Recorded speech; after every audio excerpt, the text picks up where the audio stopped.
آپ اور ہم اپنی زندگی کا جائزہ لیں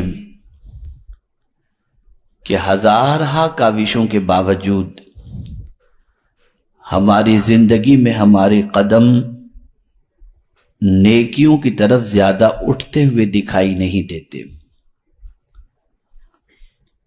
جب جب نیکی کی بات آتی ہے تو ہماری طبیعت میں سستی پیدا ہو جاتی ہے، ہم کاہلی کے شکار ہو جاتے ہیں، اور ہمارا حال یہ ہوتا ہے کہ معاذ اللہ عبادت بھی ہمارے اوپر ایک بوجھ سی محسوس ہونے لگتی ہے۔ اللہ نے چاہا کہ اس کے بندوں کی زندگی میں انقلاب پیدا ہو اور ان کا تعلق اپنے معبود برحق سے پرفیکٹ ہو جائے، تو اس نے عبادتیں بھی فرض کی اور ساتھ ہی ساتھ سال میں ایک ایسا مہینہ عطا فرمایا جس مہینے میں شیطان کو قید کر کے پروردگار اپنے بندوں کے دل کو اپنی عبادت کی طرف مائل فرمایا۔ لیکن ہم دیکھتے ہیں کہ ماہ رمضان کی ایک مہینے کی پریکٹس کروانے کے باوجود ماہ رمضان شریف کے گزرتے ہی مسجدیں ویران ہو گئیں، قرآن طاق کی زینت بن گیا، تراویح میں 20 رکعت پڑھنے والا اب سچویشن یہ ہے کہ پورے دن میں 20 رکعت نہیں پڑھ پاتا۔ یہ کیفیت آج مسلمانوں کی، آپ کی اور ہماری سب کی نگاہوں کے سامنے ہے۔ تو ہمارا حال یہ ہے کہ ہماری طبیعت کے اندر ذوق بندگی کم ہے، شوق بندگی کم ہے، اور مولا مواقع عطا کرتا ہے، تربیت فرماتا ہے، لیکن باوجود اس کے ہماری زندگی میں کوئی خاص فرق نہیں پڑتا۔ وجہ کیا ہے؟ ہم کیوں عبادت نہیں کر پاتے؟ اور جب کسی ولی کی زندگی کو پڑھتے ہیں تو ہماری عقل دنگ رہ جاتی ہے کہ وہ صرف اشراق و چاشت یا 5 وقتہ نماز کے پابند نہیں ہوتے تھے، بلکہ ان کی کیفیت یہ ہوتی تھی کہ وہ رات کو 1000 رکعت نفل پڑھتے تھے۔ ان کی کیفیت یہ ہوتی تھی کہ 3 دن کے اندر پورا قرآن ختم کرتے تھے۔ انسان ہم بھی ہیں، انسانوں میں ہم بھی رہتے ہیں، لیکن یہ کیسے انسان تھے کہ ان کے اندر یہ جذبہ عبادت تھا، اور ہم کیسے انسان ہیں کہ ہماری زندگی میں جذبہ بندگی نہیں ہے؟ تو ایک فکر یاد رکھیں اچھی طریقے سے، اور وہ چیز ہے کہ جب فکر درست ہو تو انسان کے قدم صحیح سمت پر بڑھتے ہیں، اور فکر بگڑ جائے تو انسان کے قدم غلط راہ کی طرف بڑھتے ہیں۔ اللہ عز و جل نے پورے قرآن مقدس میں کئی مقامات پر فکر کو اپیل کی اور انسان کو غور کرنے کا حکم دیا، انسان کو سوچنے کا حکم دیا، انسان کو عقل کے استعمال کا حکم دیا۔ آج ہماری پوزیشن یہ ہے کہ معاشرے کے اندر عقل مند اس کو سمجھا جاتا ہے جس کے پاس بہت بڑی ڈگری ہو، یا سائنٹسٹ ہو، یا ریسرچ اسکالر ہو، لیکن قرآن نے صرف ان ڈگری والوں کو عقل مند نہیں فرمایا۔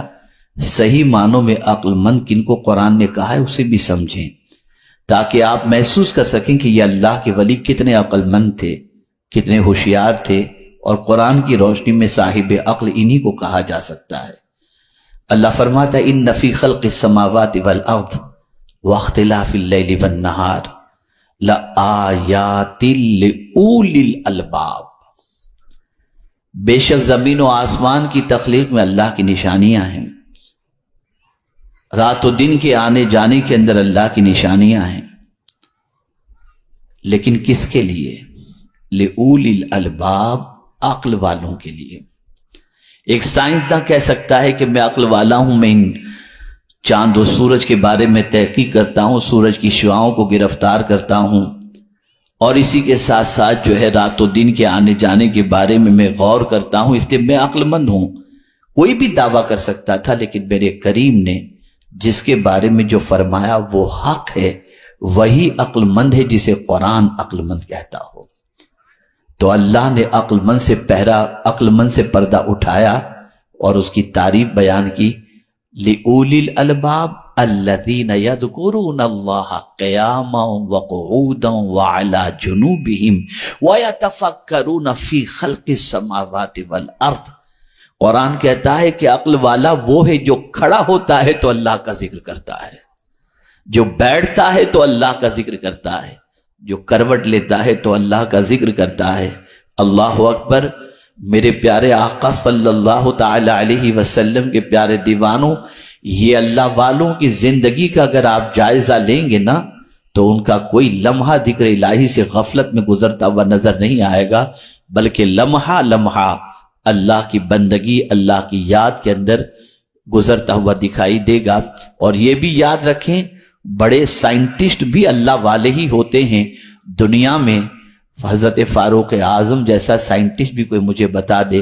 آج ایک علاقے سے دوسرے علاقے تک آواز پہنچانی ہو تو انسٹرومنٹ کا سہارا لینا پڑتا ہے. موبائل کے ذریعے ہم یہاں سے آواز پہنچاتے ہیں تو دوسرے ملک میں، دوسرے شہر میں جا کر کے ہماری آواز پہنچتی ہے. اور اگر نیٹ ورک کے اندر ہیں تو آواز پہنچے گی، موبائل چارج ہے تو آواز پہنچے گی، ادروائز وہ آواز نہیں پہنچے گی. لیکن اے فاروق اعظم، آپ کی عظمتوں پر قربان کہ مسجد نبوی سے نہاون کے اندر موجود حضرت ساریہ کو وہاں بیٹھ کر بغیر انسٹرومنٹ کے آواز دیتے ہیں اور آپ کی آواز وہاں پہنچتی بھی نظر آتی ہے. وجہ کیا تھی؟ وہ عقل والے تھے.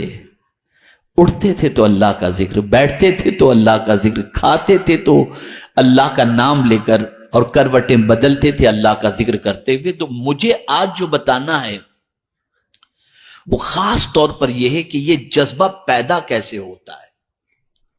کسی فکر کی بنیاد پر، کسی تصور کی بنیاد پر.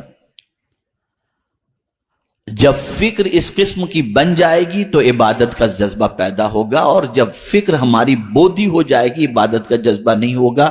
میں نے جس آیت کی تلاوت کا شرف حاصل کیا ہے اس میں اسی فکر کو قرآن مہمیز دے رہا ہے اور قرآن اسی فکر کو ابھار رہا ہے. فمن کان یرجو لقاء ربہ، جو اپنے رب سے ملنے کی امید رکھتا ہو. اگر آپ کہیں کہ میں تو امید نہیں رکھتا، تب بھی آپ کو رب سے ملنا ہے، کیونکہ ظاہر سی بات ہے کہ مریں گے تو سب. اور ہر مسلمان، کہیں بھی کوئی مسلمان مرتا ہے تو ہم فوراً کہتے ہیں انا للہ و انا الیہ راجعون، بے شک ہم اللہ کے لیے اور اسی کی طرف لوٹ کر جانے والے ہیں. تو پلٹ کر اسی کی طرف ہم کو جانا ہے اور رب سے ملنا ہے. یہ تصور ہمارے ذہن سے نکل گیا کہ رب سے ملنا ہے. یہ سوچ ہمارے ذہن سے نکل گئی کہ رب سے ملنا ہے. ہم سمجھتے ہیں اس دنیا میں ہم مستقل رہنے کے لیے آئے ہیں. ہم مستقل رہنے کے لیے نہیں آئے، بلکہ اس دنیا کے اندر ہماری زندگی کتنی ہے ہم نہیں جانتے. ہم ٹیمپریری اس دنیا میں ہیں. کبھی بھی موت کا آہانی پنجہ ہمیں اپنی گرفت میں لے سکتا ہے اور داعی اجل کو لبیک کہتے ہوئے ہمیں یہاں سے جانا پڑ سکتا ہے. ہم کوئی نہیں جانتے کہ ہماری عمر کتنی ہے، ہماری زندگی کتنی ہے، آنے والے لمحات ہمیں نصیب ہوں گے کہ نہیں ہوں گے، ہمیں کا کوئی یہ نہیں جانتا. یہاں سے یہ بات واضح طور پر سمجھ میں آئی کہ موت برحق ہے اور معبود برحق کی بارگاہ کے اندر ایک نہ ایک دن ہمیں ضرور حاضر ہونا ہے. ہم اس سے فرار اختیار نہیں کر سکتے، اس سے بھاگ نہیں سکتے، اس سے بچ نہیں سکتے. ہزار ہم کاوشیں کر لیں کہ موت نہ آئے، لیکن قرآن کہتا ہے اینما تکونوا یدرککم الموت ولو کنتم فی بروج مشیدہ. اور ایک مقام پر تو رب قدیر جل جلالہ نے بڑی پیاری بات فرما دی اور انسان کے ذہن کو جھنجھوڑ کر کے رکھ دیا.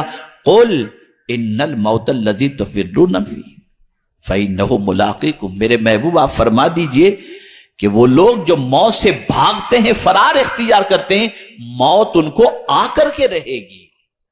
موت سے کوئی نہیں بچ سکتا، موت سے کوئی بھاگ نہیں سکتا. پھر مر کے جانا کہاں ہے؟ کس کے سامنے جانا ہے؟ کس کے سامنے حاضر ہونا ہے؟ کس کے سامنے ہمارا مقدمہ پیش کیا جائے گا؟ کہ کون ہمارا حساب کتاب لے گا؟ کون ہماری زندگی کے بارے میں ہم سے سوال پوچھے گا؟ وہ ہمارا اللہ ہے، وہ ہمارا پالنہار حقیقی ہے، وہ ہمارا معبود برحق ہے۔ ہم یہ تصور ذہن سے نکال چکے ہیں کہ پلٹ کر اللہ کی بارگاہ میں جانا ہے اور وہ ہم سے پل پل کا حساب لے گا، یہاں تک کہ مولا علی کرم اللہ تعالی وجہہ الکریم ارشاد فرماتے ہیں کہ ٹھنڈے پانی کا بھی اللہ حساب لے گا۔ اور اس کو قرآن نے ایک اور مقام پر فرمایا ثم لتسألن یومئذ عن النعیم، پھر اللہ تعالیٰ تم سے سوال کرے گا قیامت کے دن نعمتوں کے بارے میں۔ خوب مزے لے رہے ہیں آج اللہ کی نعمتوں کا، لیکن ان نعمتوں کے بارے میں سوال پوچھا جائے گا۔ بندے میں نے تجھے زندگی دی تھی، کیا کیا تو نے اس کا؟ تجھے آنکھ دی تھی، کیا کیا تو نے اس کا؟ تجھے سانس عطا کی تھی، کیا کیا تو نے اس کا؟ تجھے ہاتھ اور پیر ہم نے عطا کیے تھے، کیا کیا تو نے اس کا؟ ان ساری چیزوں کا سوال کل بروز قیامت اللہ رب العزت جل جلالہ ہم سے پوچھے گا، سوال کرے گا ہم سے۔ اے رسول اعظم صلی اللہ علیہ وسلم کے دیوانوں، اسی لیے مالک